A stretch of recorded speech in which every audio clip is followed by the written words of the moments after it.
Okay, so Tyler in the chat. This is Tyler from Nosy Neighbor Brewing.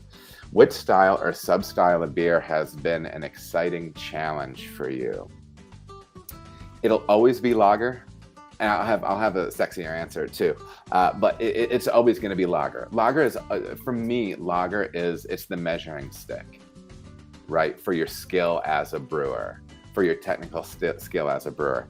I can pour you opening salvo, one of the first double IPA we brewed at Cartridge. And dude, you're not gonna, if there's technical flaws in that beer, small technical flaws, you're not tasting it, okay? It's not gonna happen. It's because those small technical flaws are going to be dominated by the hot flavor and aroma in that beer. It's the same thing with big stouts, really aggressively flavored and aromaed beers. They're gonna cover up small technical difficulties.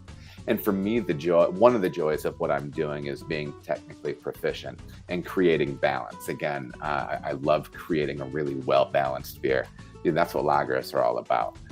There's nothing to hide behind. And to me, they're the ultimate, we're sitting down and drinking beers, right? Sometimes people want to write them off as being not interesting enough or whatever. And I heard a killer interview one time. I can't remember with what brewer it was. But they said, like, the beautiful thing about Helles, I believe he was talking about, but let's just expand it to German lager. Hopefully at some point, the person across the table from you that you're drinking with is more interesting than your beer, okay?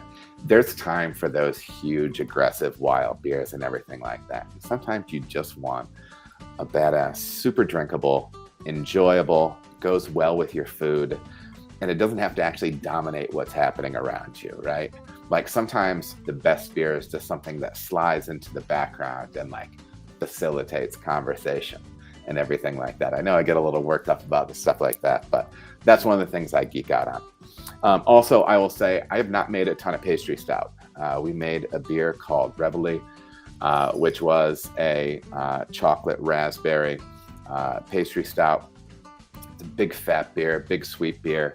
And I was really worried about it, man. I've not put a beer through our system with that high of a gravity. I think it's like a 10, it was like an 1128 starting gravity.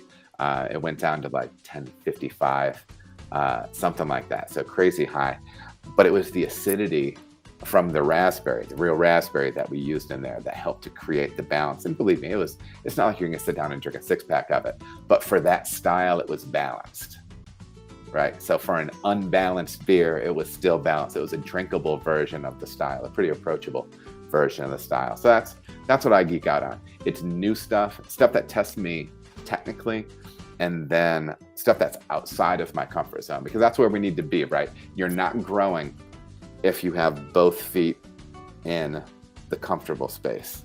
You need one outside that realm. You need one in order, one in chaos. If you know, you know. All right, everybody, thank you so much for watching. If you feel as if you got any value out of the video, please like and subscribe. There are also other videos that you can watch. They're gonna maybe be over here or over here. Appreciate you watching.